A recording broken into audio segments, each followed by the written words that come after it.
नमस्कार दोस्तों, स्वागत है आप सभी का सुपर ज्ञान 24 चैनल में। दोस्तों, आज की इस वीडियो में बिहार शिक्षक भर्ती बीपीएससी टीआरई 3 एवं 4 के लिए इतिहास विषय के जीके जीएस के कुछ महत्वपूर्ण प्रश्नों को लेकर के आया हूं, जो कि 6 to 8 junior, TGT, PGT, LT GIC, UPP एवं बिहार स्टेट के लिए बहुत ही महत्वपूर्ण है। तो चलिए दोस्तों, वीडियो को शुरू करते हैं। पहला प्रश्न है, लॉर्ड हार्डिंग ने बंगाल विभाजन कब रद्द किया था? ऑप्शन ए है 1911 ईस्वी में, ऑप्शन बी है 1912 में, ऑप्शन सी है 1905 में, ऑप्शन डी है एक से अधिक सही है, ऑप्शन ए है इनमें से कोई नहीं। तो इसका राइट आंसर हो जाएगा दोस्तों ऑप्शन ए 1911 ईस्वी में। ये जॉर्ज पंचम के द्वारा जो है बंगाल विभाजन रद्द किया गया था, जिसमें कलकत्ता राजधानी थी और स्थानांतरित करके दिल्ली को राजधानी बनाया गया था। दिल्ली को राजधानी बनाया गया था और बंगाल विभाजन हुआ था 1905 ईस्वी में, 16 अक्टूबर 1905 को। चलिए आगे बढ़ते हैं। प्रश्न नंबर 2 है,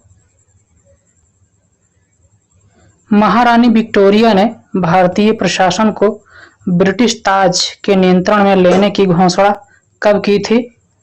ऑप्शन ए है 31 दिसंबर 1857 को, ऑप्शन बी है 1 नवंबर 1858 को, ऑप्शन सी है 6 जनवरी 1858 को, ऑप्शन डी है एक से अधिक सही है, ऑप्शन ई है इनमें से कोई नहीं। तो इसका राइट आंसर हो जाएगा दोस्तों ऑप्शन बी 1 नवंबर 1858 को घोषणा की थी। चलिए आगे बढ़ते हैं। अगला प्रश्न है प्रश्न नंबर 3,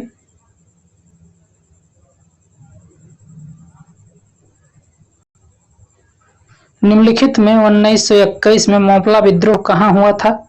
ऑप्शन ए है झारखंड में, ऑप्शन बी है केरल में, ऑप्शन सी है असम में, ऑप्शन डी है एक से अधिक सही है, ऑप्शन ई है इनमें से कोई नहीं। तो इसका राइट आंसर हो जाएगा दोस्तों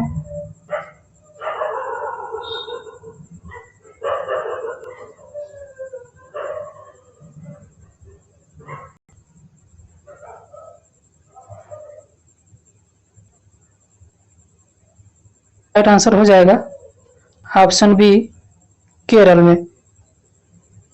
झारखंड में मुंडा विद्रोह हुआ था बिरसा मुंडा के नेतृत्व में, और असम में अहोम विद्रोह हुआ था।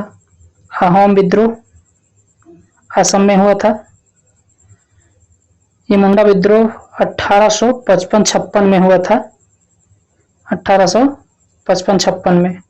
चलिए आगे बढ़ते हैं। प्रश्न नंबर 4 है, शिक्षा के सुधार हेतु ब्रिटिश सरकार ने सैडलर विश्वविद्यालय आयोग कब नियुक्त किया था? ऑप्शन ए है 1882 में, ऑप्शन बी है 1917 में, ऑप्शन सी है 1919 में, ऑप्शन डी है एक से अधिक सही है, ऑप्शन ए है इनमें से कोई नहीं। तो इसका करेक्ट आंसर हो जाएगा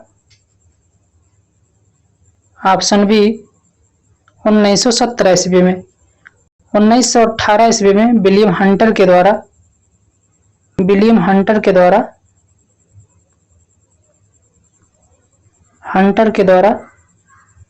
हंटर कमीशन 1882 में लागू किया गया था, और ये माध्यमिक शिक्षा के लिए था। माध्यमिक शिक्षा के लिए था। 1919 में पहली बार प्रांत में द्वैध शासन लागू किया गया 1919 में। चलिए आगे बढ़ते हैं अगले प्रश्न पर। प्रश्न नंबर 5 है, 1857 के विद्रोह का लखनऊ में किसने नेतृत्व किया था? ऑप्शन ए है मौलवी अहमदुल्ला खान, ऑप्शन बी है खान बहादुर खान, ऑप्शन सी है बेगम हजरत महल, ऑप्शन डी है एक से अधिक सही है, ऑप्शन ई है इनमें से कोई नहीं। तो इसका राइट आंसर हो जाएगा ऑप्शन सी बेगम हजरत महल ने 1857 में लखनऊ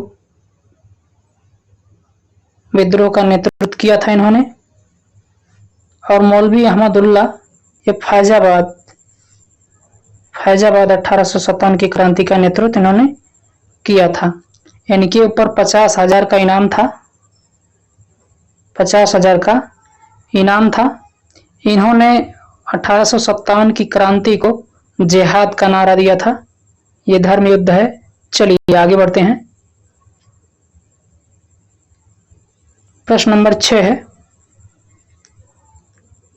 निम्नलिखित में रॉलेट एक्ट कब लागू किया गया था?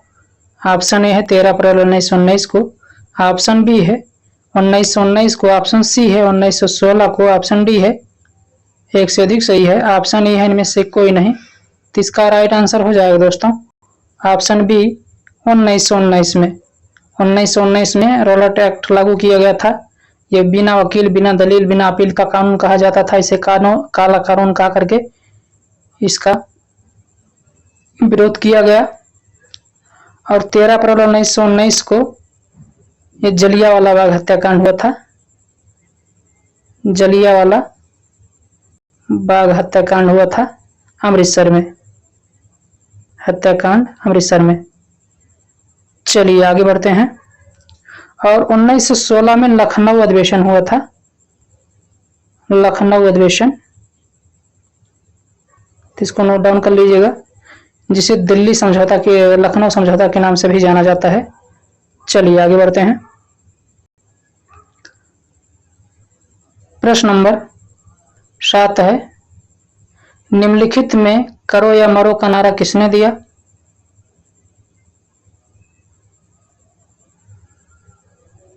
ऑप्शन ए है महात्मा गांधी, ऑप्शन बी है सरदार वल्लभ भाई पटेल, ऑप्शन सी है जवाहरलाल नेहरू, ऑप्शन डी है एक से अधिक सही है, ऑप्शन ए है इनमें से कोई नहीं।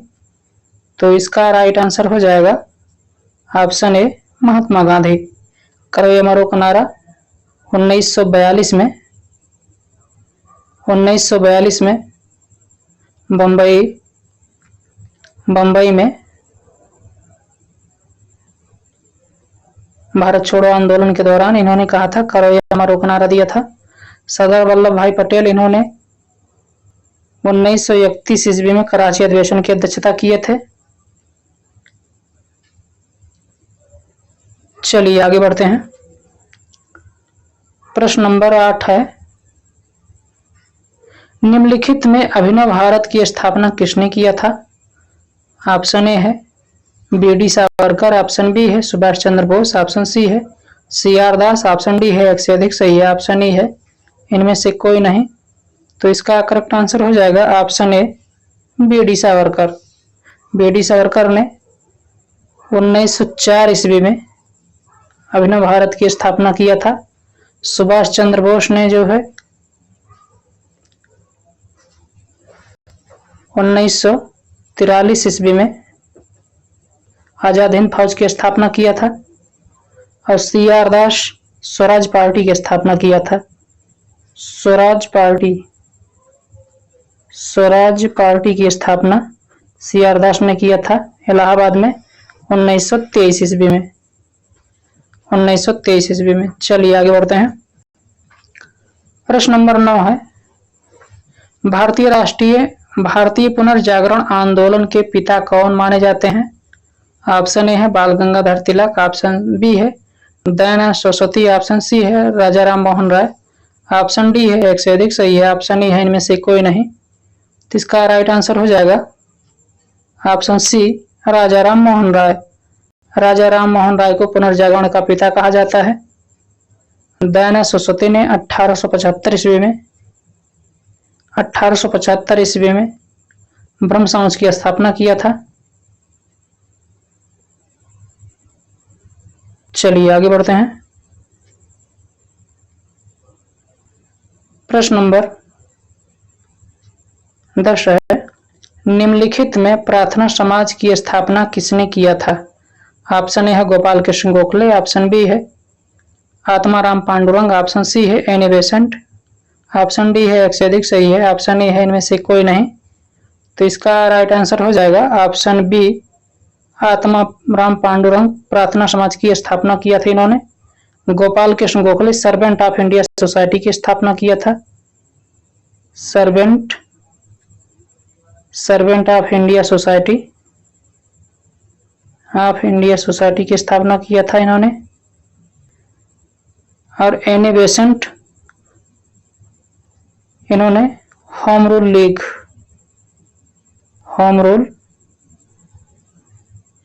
लीग की स्थापना 1916 में किया था इन्होंने, 1916 में। चलिए आगे बढ़ते हैं। प्रश्न नंबर 11 है, भारतीय राष्ट्रीय कांग्रेस की प्रथम महिला अध्यक्ष कौन थी? तो भारतीय राष्ट्रीय कांग्रेस की प्रथम महिला अध्यक्ष कौन थी? ऑप्शन ए है Shrimati Annie Besant, option B है Sucheta Kripalani, option Sarojini Naidu, option D है एक से अधिक सही है, ऑप्शन ई है इनमें से कोई नहीं। तो इसका करेक्ट आंसर हो जाएगा ऑप्शन सी सरोजिनी नायडू। ये इन्होंने 1925 ईस्वी में कानपुर अधिवेशन की अध्यक्षता किया था। इन्होंने कानपुर अधिवेशन की अध्यक्षता किए थे 1925 में। अगर पूछा जाए कि प्रथम महिला राष्ट्रीय अध्यक्ष कौन थी कांग्रेस की, तो हो जाएगा एनी बेसेंट। एनी बेसेंट 1917 ईस्वी में कलकत्ता अधिवेशन की अध्यक्षता किया था इन्होंने, कलकत्ता अधिवेशन की अध्यक्षता किया था। चलिए आगे बढ़ते हैं। प्रश्न नंबर 12 है, निम्नलिखित में 22 अगस्त 1907 को स्टुटगार्ट जर्मनी में प्रथम तिरंगा ध्वज किसने फहराया था? ऑप्शन ए है सुभाष चंद्र बोस, ऑप्शन बी है मैडम भीकाजी कामा, ऑप्शन सी है महात्मा गांधी, ऑप्शन डी है एक से अधिक सही है, ऑप्शन ए है इनमें से कोई नहीं। तो इसका सही उत्तर हो जाएगा दोस्तों option B Mahatma Gandhi, madam Bhikaji कामा। मैडम भीकाजी कामा ने स्टुटगार्ट में प्रथम बार तिरंगा ध्वज को फहराया था, ये जर्मनी में।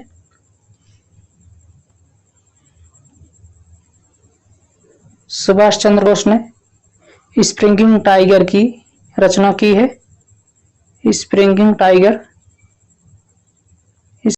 टाइगर की रचना सुभाष चंद्र बोस ने की थी। और महात्मा गांधी ने यंग इंडिया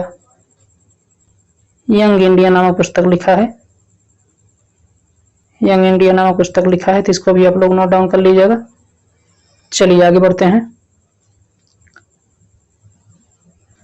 प्रश्न नंबर 13 है, निम्नलिखित में किस घटना के बाद महात्मा गांधी ने असहयोग आंदोलन को अपनी हिमालय जैसी भूल बताई थी?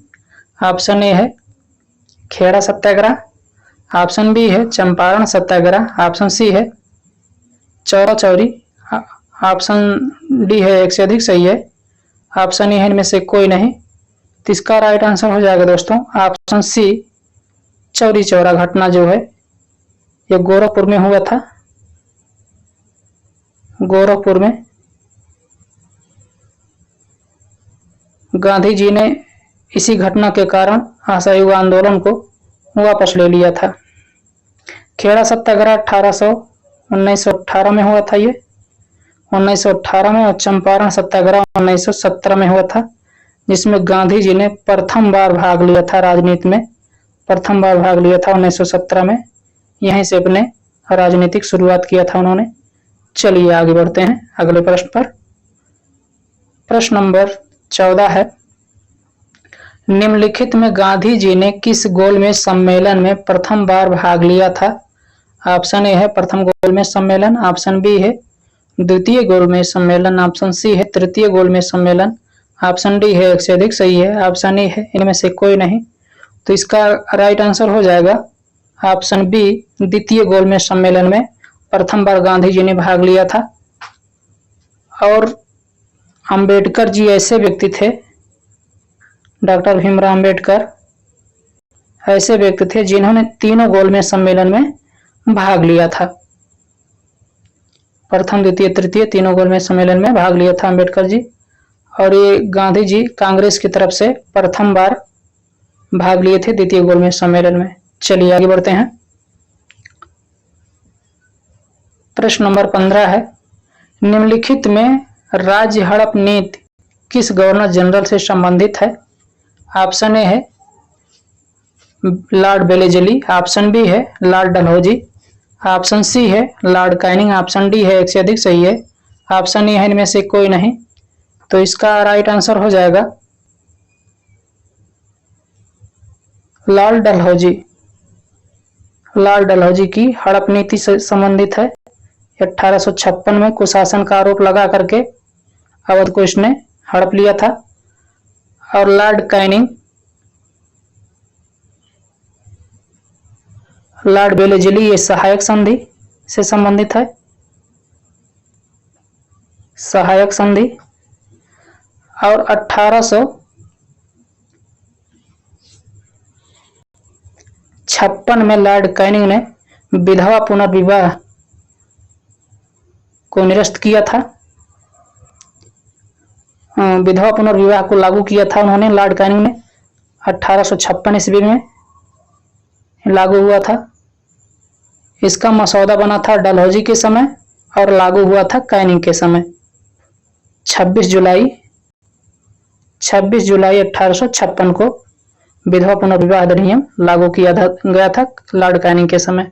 चलिए आगे बढ़ते हैं। प्रश्न नंबर 16 है, निम्नलिखित में गांधी जी के द्वारा असहयोग आंदोलन को स्थगित किए जाने के बाद किसकी स्थापना की गई थी? ऑप्शन ए है Servant of India Society, option B है स्वराज पार्टी, ऑप्शन सी है गदर पार्टी, ऑप्शन डी है एक से अधिक सही है, ऑप्शन ई है इनमें से कोई नहीं। तो इसका करेक्ट आंसर हो जाएगा दोस्तों ऑप्शन बी, स्वराज पार्टी की स्थापना की गई थी। असहयोग आंदोलन वापस लिए जाने के कारण 1923 ईस्वी में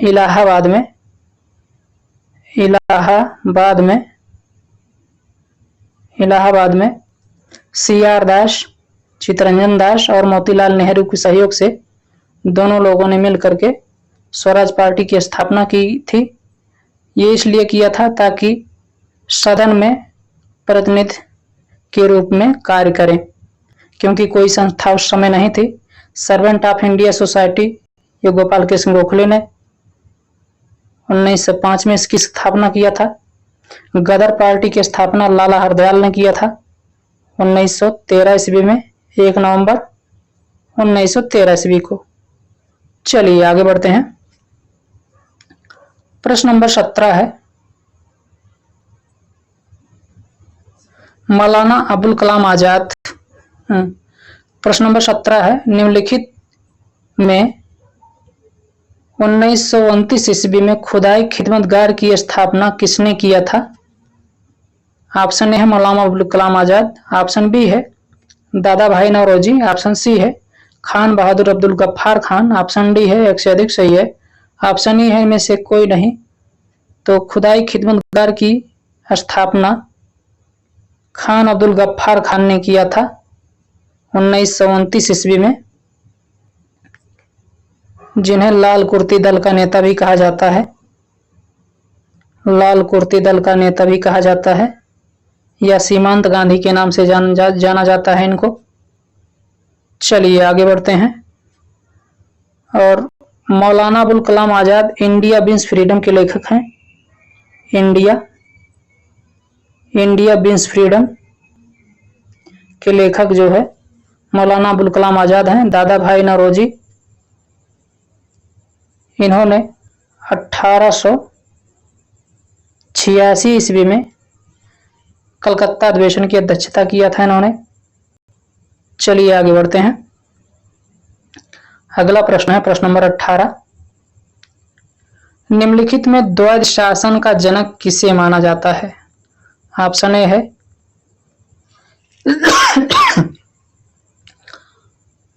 लॉर्ड क्लाइव, ऑप्शन बी है Lord Dalhousie, Lord Macaulay, option C है Sir Lionel Curtis, option D है एक से अधिक सही है, ऑप्शन ई है इनमें से कोई नहीं। तो इसका राइट आंसर हो जाएगा ऑप्शन सी, सर लियोनेल कार्टिश को जो है द्वैध शासन का जनक माना जाता है। लॉर्ड क्लाइव किस समय बंगाल में द्वैध शासन लागू किया था? क्लाइव ने बंगाल में द्वैध शासन लगाया था, लॉर्ड क्लाइव ने। और मैकाले के समय अंग्रेजी शिक्षा लागू हुई थी। लॉर्ड मैकाले के समय शिक्षा का जनक माना जाता है लॉर्ड मैकाले को, अंग्रेजी शिक्षा का। चलिए आगे बढ़ते हैं। प्रश्न नंबर 19 है, कैबिनेट मिशन भारत कब आया था? ऑप्शन ए है फरवरी 1946 को, ऑप्शन बी है 24 मार्च 1946 को, ऑप्शन सी है 9 अगस्त 1942 को, ऑप्शन डी है एक से अधिक सही है, ऑप्शन ई है इनमें से कोई नहीं। इसका राइट आंसर हो जाएगा ऑप्शन बी 24 मार्च 1946 को कैबिनेट मिशन भारत आया था। और कैबिनेट मिशन जो है ये बना फरवरी 1946 को, और 9 अगस्त 1942 को भारत छोड़ो आंदोलन शुरू हुआ था। और गांधी जी के द्वारा कहा गया था करो या मरो का नारा दिया था गांधी जी ने। इसी में उन्होंने 70 मिनट तक भाषण दिया था, 70 मिनट तक भाषण दिया था और करो या मरो का नारा का आह्वान किया था गांधी जी ने 9 अगस्त 1942 को भारत छोड़ो आंदोलन में बंबई में। चलिए आगे बढ़ते हैं। 20 है, भारतीय राष्ट्रीय कांग्रेस का पहला वार्षिक अधिवेशन कहां आयोजित किया गया था? ऑप्शन ए है 1886 कलकत्ता में, ऑप्शन बी है 1885 मुंबई में, ऑप्शन सी है 1893 लाहौर में, ऑप्शन डी है एक से अधिक सही है, ऑप्शन ई है इनमें से कोई नहीं। इसका करेक्ट आंसर हो जाएगा ऑप्शन बी बंबई में। भारतीय राष्ट्रीय कांग्रेस का पहला वार्षिक अधिवेशन बंबई में हुआ था। कलकत्ता में द्वितीय अधिवेशन हुआ था, जिसकी अध्यक्षता दादा भाई नौरोजी ने किया था। और 1885 में प्रथम अधिवेशन की अध्यक्षता व्योमेश चंद्र बनर्जी ने किया था, जिसमें कुल 72 प्रतिनिधियों ने भाग लिया था। और 1893 में लाहौर अधिवेशन की अध्यक्षता जो है ये भी दादा भाई नौरोजी ने ही किया था, दादा भाई नौरोजी ने किया था। चलिए आगे बढ़ते हैं। प्रश्न नंबर 21 है, निम्नलिखित में नील दर्पण के लेखक कौन थे? ऑप्शन ए है बंकिम चंद्र चट्टोपाध्याय, ऑप्शन बी है दीनबंधु मित्र, ऑप्शन सी है CR दास, ऑप्शन डी है एक से अधिक सही है, ऑप्शन ई है इनमें से कोई नहीं। तो इसका राइट आंसर हो जाएगा ऑप्शन बी नील दर्पण के लेखक दीनबंधु मित्र, CF एंड्रूज के नाम से भी जाना जाता है इनको, CF एंड्रूज या दीनबंधु मित्र के नाम से भी जाना जाता है उपनाम से। और ये नील दर्पण जो है 1859 ईस्वी में इन्होंने लिखा था। बंकिम चंद्र चट्टोपाध्याय इन्होंने आनंद मठ की रचना की है। और CR दास स्वराज पार्टी की स्थापना किया था इन्होंने। और इन्हें देश बंधु के नाम से जाना जाता है, CR दास को देश बंधु के नाम से जाना जाता है। चलिए आगे बढ़ते हैं। प्रश्न नंबर 22 है, भारतीय राष्ट्रीय कांग्रेस ने पूर्ण स्वराज को अपना लक्ष्य पहली बार कब घोषित किया था? ऑप्शन ए है कराची अधिवेशन में, ऑप्शन बी है लाहौर अधिवेशन में, ऑप्शन सी है लखनऊ अधिवेशन में, ऑप्शन डी है एक से अधिक सही है, ऑप्शन ए है इनमें से कोई नहीं। तो इसका राइट आंसर हो जाएगा ऑप्शन बी लाहौर अधिवेशन में। पूर्ण स्वराज लक्ष्य पहली बार घोषित किया गया था लाहौर अधिवेशन में। यह हुआ था 1929 ईस्वी में, लाहौर अधिवेशन 1929 ईस्वी में हुआ था। और इसकी अध्यक्षता नेहरू ने किया था, जवाहरलाल नेहरू ने। कराची अधिवेशन की अध्यक्षता पटेल ने किया था, सरदार वल्लभ भाई पटेल ने किया था। यह हुआ था 1931 ईस्वी में। लखनऊ अधिवेशन तो आप जान ही रहे हैं, 1916 ईस्वी में हुआ था। इसे लखनऊ समझौता के नाम से जाना जाता है। प्रथम बार कांग्रेस और मुस्लिम लीग दोनों एक साथ आए और ये समझौता 1922 तक चला। चलिए आगे बढ़ते हैं। प्रश्न नंबर 23 है, दिल्ली चलो का नारा किसने दिया था?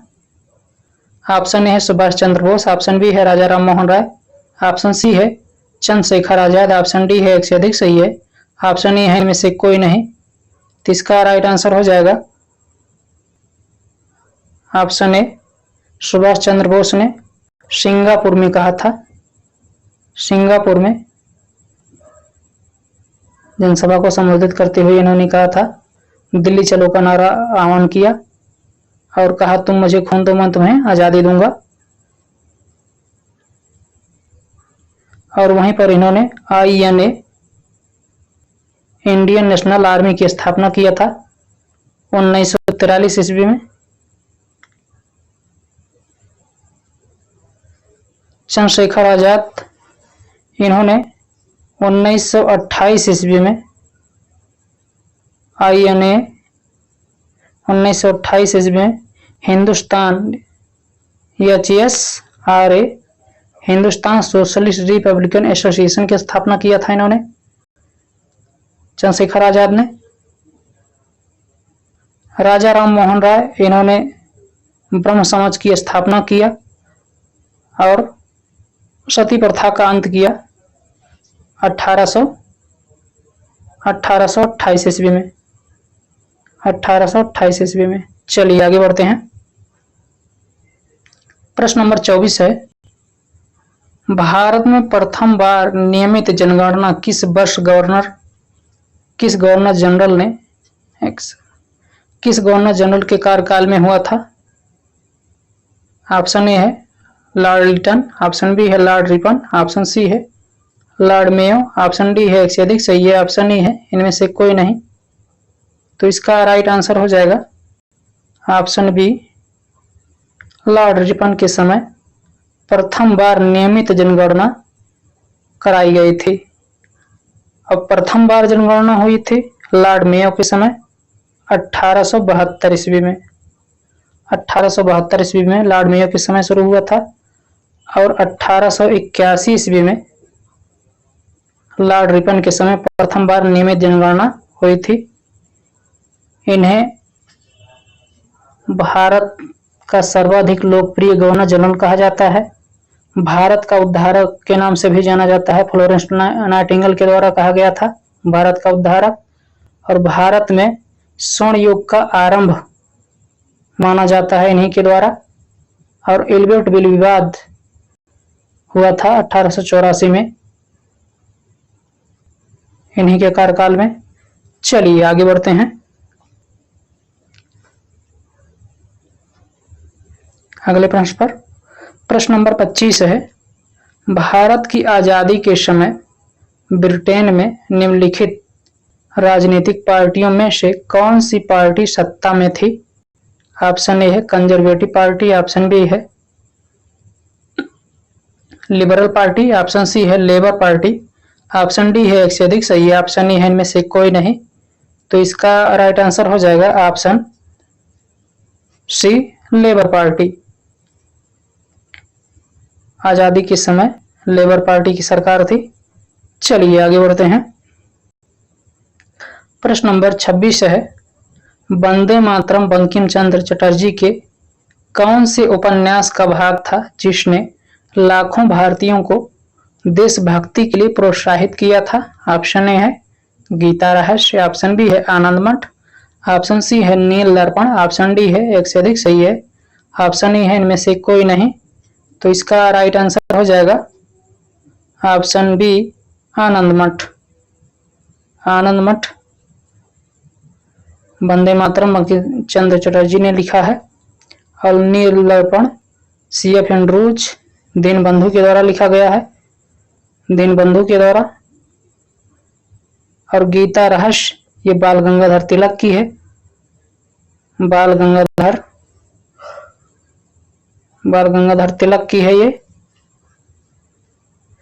जिसको उन्होंने मांडले जेल में 1908 ईस्वी में लिखा था। चलिए आगे बढ़ते हैं। प्रश्न नंबर 27 है, 1857 का विद्रोह सर्वप्रथम कहां से प्रारंभ हुआ था? ऑप्शन ए है दिल्ली से, ऑप्शन बी है बैरकपुर से, ऑप्शन सी है मेरठ से, ऑप्शन डी है एक से अधिक सही है, ऑप्शन ई है इनमें से कोई नहीं। तो इसका करेक्ट आंसर हो जाएगा ऑप्शन सी, ये मेरठ से शुरू हुआ था। मेरठ से शुरू हुआ था 134वें बटालियन के मंगल पांडे सैनिक थे, मंगल पांडे नामक, जो कि बलिया के थे। और इनको भनक लगी कि चर्बी युक्त कारतूस की अफवाह के कारण इन्होंने विद्रोह कर दिया था, जिसे 1857 की क्रांति के नाम से भी जाना जाता है। चलिए आगे बढ़ते हैं। प्रश्न नंबर 28 है, 1947 में आजादी के समय भारतीय राष्ट्रीय कांग्रेस के अध्यक्ष कौन थे? ऑप्शन ए है अबुल कलाम आजाद, ऑप्शन बी है जेबी कृपलानी, ऑप्शन सी है जवाहरलाल नेहरू, ऑप्शन डी है एक से अधिक सही है, ऑप्शन ए है इनमें से कोई नहीं। तो इसका सही उत्तर हो जाएगा ऑप्शन बी, जेबी कृपलानी। 1947 आजादी के समय जेबी कृपलानी भारतीय राष्ट्रीय कांग्रेस के अध्यक्ष थे। अबुल कलाम आजाद 1940 से 45 तक भारतीय राष्ट्रीय कांग्रेस के अध्यक्ष रहे। और जवाहरलाल नेहरू 1929 ईस्वी में लाहौर अधिवेशन की अध्यक्षता किया था इन्होंने। चलिए आगे बढ़ते हैं। प्रश्न नंबर 29 है, स्वामी दयानंद सरस्वती ने आर्य समाज की स्थापना कब की थी? ऑप्शन ए है 1896 में, ऑप्शन बी है 1875 में, ऑप्शन सी है 1829 में, ऑप्शन 1828 में, ऑप्शन डी है एक से अधिक सही है, ऑप्शन ई है इनमें से कोई नहीं। तो इसका राइट आंसर हो जाएगा ऑप्शन बी, 1875 में। ये बम्बई में किया था। बम्बई में स्वामी दयानंद सरस्वती ने आर्य समाज की स्थापना किया था। और परमहंस मंडली की स्थापना विवेकानंद ने किया था। विवेकानंद ने किया था। और 1828 में सती प्रथा का अंत किया था। सती प्रथा का अंत किया था राजा राम मोहन राय के द्वारा। चलिए आगे बढ़ते हैं। प्रश्न नंबर 30 है, भारत छोड़ो आंदोलन की नायिका किसे कहा गया है? ऑप्शन ए है सरोजिनी नायडू को, ऑप्शन बी है सुचिता कृपलानी को, ऑप्शन सी है अरुणा आसफ अली को, ऑप्शन डी है एक से अधिक सही है, ऑप्शन ई है इनमें से कोई नहीं। तो इसका राइट आंसर हो जाएगा ऑप्शन सी, अरुणा आसफ अली। भारत छोड़ो आंदोलन की नायिका थी, जो कि 1942 में हुआ था। ये सभी लोगों को गिरफ्तार कर लिया गया जितने चोटी के नेता थे, और उसके बाद इन्होंने उसका नेतृत्व संभाला और अंडरग्राउंड होकर के रेडियो पर इन्होंने बोलती रही।